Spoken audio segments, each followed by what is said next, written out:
Ikhwani fillah wa akhwati fid din, azani Allah wa iyyakum. Hasad adalah musuh dari kebahagiaan. Orang yang hasad dia susah bahagia. Meskipun dia telah mendapatkan nikmat yang banyak. Kenapa? Kalau dia hasad maka dia jengkel. Ada orang lebih dari dia maka dia pun jengkel. Ya. Dia tidak suka ada orang semisal dia apalagi melebihinya. Maka orang ini meskipun Allah kasih dia harta apapun, dia tidak akan bisa bahagia. Oleh karenanya lawan dari hasad adalah qanaah. Siapa yang qanaah, nerima dengan pemberian Allah, maka dia akan mudah untuk bahagia.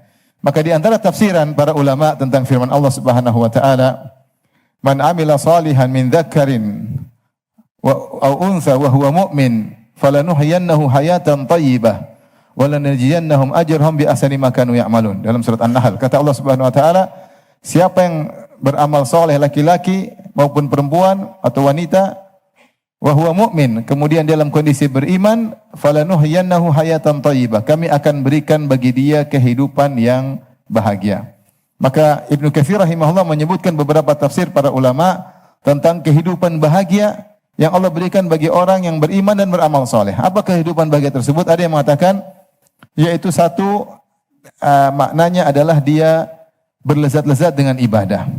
Ketika dia beribadah dia merasa bahagia, dia merasa nyaman. Kalau dia tidak beribadah dia merasa ada yang kurang, ada kosong hatinya, dia tidak merasakan ketentraman. Oleh karena Nabi SAW mengatakan, "Ya Bilal arihna bis salat." Ya Bilal, rehatkanlah kami dengan apa? Salat. Wa ju'ilat qurratu aini fi salat. Nabi berkata, kebahagiaanku Allah jadikan pada salat. Makanya orang-orang saleh mereka hobi beribadah. Lihat Imam Ahmad rahimahullahu taala sehari salat 300 rakaat. Ada kelezatan yang mereka rasakan. Dalam ibadah macam-macam, ada yang berlezat dengan nuntut ilmu, ada yang berlezat dengan sedekah, setiap sedekah dia bahagia, ada yang berlezat dengan salat malam, ada yang berlezat dengan baca Al-Qur'an, ya. Saya ada kenal kawan, tidak saya ketemu dia kecuali dia sedang baca Quran. Sewaktu di Madinah ketemu dia tidak kecuali mulutnya qomat kamit baca Al-Qur'an. Subhanallah. Sampai ada kawan saya yang dermawan bilang, saya pernah dia punya mobil lama, terus kawan saya bilang, gimana mobil, ganti ini mobil sudah tidak, saya ingin ganti kau mobil yang baru, kau tidak pantas lagi mobil. Kata dia, jangan Pak, saya sudah khatam sekian banyak di mobil ini. Saya tidak mau ganti mobil ini, anggap mobilnya mobil berkah. Kenapa? Dia berlezat-lezat dengan baca Quran. Kemanapun saya ketemu dia paling sedang baca Al-Quran. Jadi ada orang seperti itu, dia berlezat-lezat. Itu kebahagiaan yang Allah berikan bagi orang yang beribadah. Di antara tafsiran bahagia dengan beribadah. Di antara tafsiran yang dimaksud dengan bahagia, rizqul halal. Rizq al-halal. Rizki yang halal. Dan orang yang mendapat rizki yang halal, dia akan bahagia. Makanya Imam Ahmad pernah ditanya, bima talinul qulub? Wahai Abu Abdullah, wahai Imam Ahmad, apa yang menjadikan hati menjadi lembut, menjadi tenteram? Kebanyakan orang mengatakan bidzikrillah. Bidzikrillah. Tapi Imam Ahmad ketika ditanya, dia diam sejenak. Kemudian dia berkata, aklul halal. Makan yang halal. Orang yang makan halal, maka dia akan bahagia. Dia akan bahagia. Dampaknya luar biasa. Orang yang makan haram, maka dia akan gelisah. Dan dampaknya luar biasa. Akan mengganggu kehidupan duniawinya. Dia akan gelisah, tidak bahagia.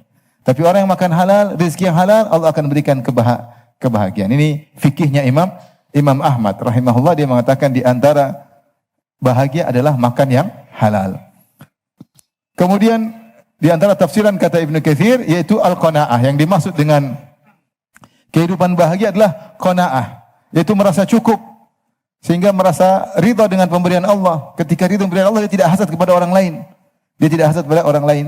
Maka Rasulullah SAW bersabda, qad aflaha man aslam, ya, wa ruziqa kafafan wa qad na'ahu Allahu bima atah. Sungguh beruntung orang yang aslam, yaitu masuk Islam atau menyerahkan dirinya kepada Allah, yang tawakal. Wa ruziqa kafafan, dan diberi rezeki yang secukupnya. Wa qanna'ahu Allahu bima atah, dan Allah menjadikan dia qanaah dengan apa yang Allah berikan kepadanya. Siapa yang qanaah, maka dia beruntung. Maka Rasulullah SAW bersabda, laisal ghina an kathratil arad, innamal ghina ghina nafs. Bukanlah kekayaan yang sungguhnya dengan banyaknya aset, tetapi kekayaan yang sungguhnya adalah kekayaan apa? Hati. Siapa yang merasa cukup, maka dia akan bahagia. Apa kata Imam Syafi'i rahimahullahu taala? Idza ma kunta dza qalbin qanu'in fa anta wa malikud dunya sawa'u. Kalau kau memiliki hati yang qanaah, kau dan raja sama saja. Ya, karena kalau sudah qanaah, raja belum tentu qanaah, mungkin dia pingin ekspansi, pingin punya kuasa lebih banyak, pingin bangun istana berbondel-model, dia belum tentu bahagia. Kalau dia tidak qanaah, dia tidak akan bahagia.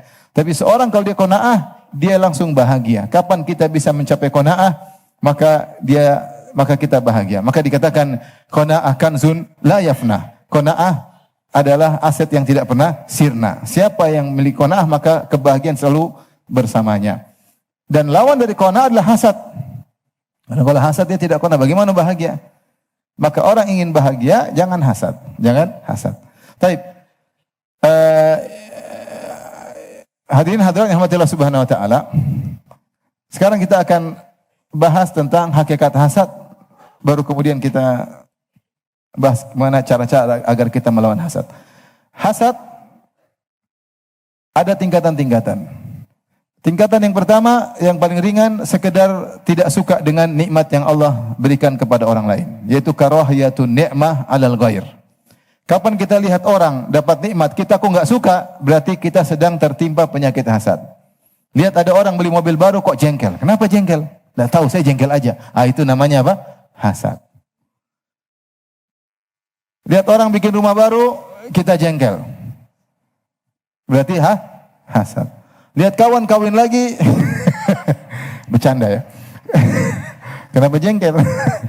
Pokoknya lihat apa orang sukses dapat naik pangkat, jengkel. Kenapa kok jengkel? Nggak tahu kenapa saya jengkel. Itulah namanya hasad.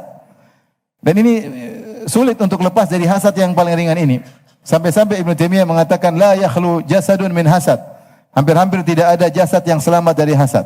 Walakinna al-karim yukhfi, tapi orang yang baik akan menyembunyikannya, bahkan melawannya. Wallaim yubdi, dan orang yang buruk akan menampakkan hasadnya tersebut. Maka ini tingkat hasad yang paling ringan, sekedar benci, maka itu namanya hasad. Tingkatan yang kedua adalah ingin nikmat yang ada pada orang berpindah kepadanya.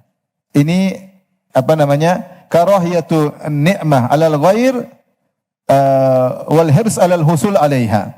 Yaitu ingin nikmat dari orang hilang dan berpindah kepadanya. Misalnya seorang di kantor, temannya ternyata jadi direktur. Maka dia, kapan teman saya ini ketangkap KPK, kapan dia, pokoknya supaya dia lengser, kemudian saya menggantikan kedudukannya. Itu namanya hasad.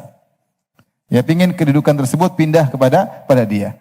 Misalnya dia punya toko berdampingan, toko teman dia laku, dia nggak laku. Dia bikin kapan toko teman saya kebakaran, biar para pembeli semua pindah ke toko saya. Itu contoh hasad, ingin nikmat dari orang hilang dan berpindah kepadanya. Atau tamanni zawali nikmah. Mohon maaf, yang benar tamanni zawali nikmah anil ghair, yaitu berangan-angan nikmat dari orang lain hilang, wal husul 'alaiha, dan berpindah kepada dirinya. Bukan sekedar benci, tapi berangan-angan nikmat tersebut apa? Hilang dan berpindah kepadanya.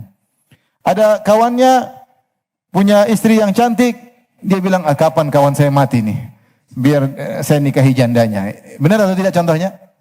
Benar ya, itu seperti itu. Dia muka jelek kok istrinya cantik. Apa? Saya ganteng kok istri saya pas-pasan. Maka dia berangan-angan kawannya mati atau cerai atau ribut keluarga supaya istrinya dicerai, kemudian dia ambil apa? Jandanya kawan tersebut. Ini namanya hasad. Ini tingkatan kedua. Ada hasad yang lebih parah daripada ini, yang menunjukkan kotornya hati, yaitu ingin nikmat ingin nikmat hilang dari saudara meskipun tidak berpindah kepadanya. Ingin nikmat hilang dari saudara meskipun tidak berpindah kepadanya. Kalau yang kedua memang buruk ya, tapi dia ada tujuan agar dia dapat nikmat tersebut. Yang ketiga ini yang paling parah, tidak mengapa saya tidak dapat nikmat tersebut. Yang penting dia nikmat tersebut hilang darinya. Ini menunjukkan hatinya buruk, meskipun dia tidak bahagia, yang penting dia juga tidak bahagia. Dan inilah hasadnya iblis. Hasadnya apa?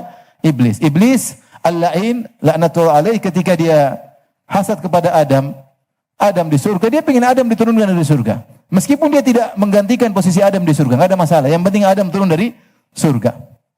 Hasadnya seperti itu. Dan dia ingin keturunan Adam menemani dia di neraka. Bukan berarti keturunan Adam neraka, dia di surga. Enggak, dia enggak harus masuk surga. Enggak apa-apa saya di neraka, yang penting kamu menemani saya. Ini menunjukkan hati yang sangat buruk, berkeinginan, berangan-angan nikmat dari orang hilang meskipun tidak berpindah pada dirinya. Maka ini adalah hasad yang paling buruk. Ini adalah hasadnya apa? Iblis ya.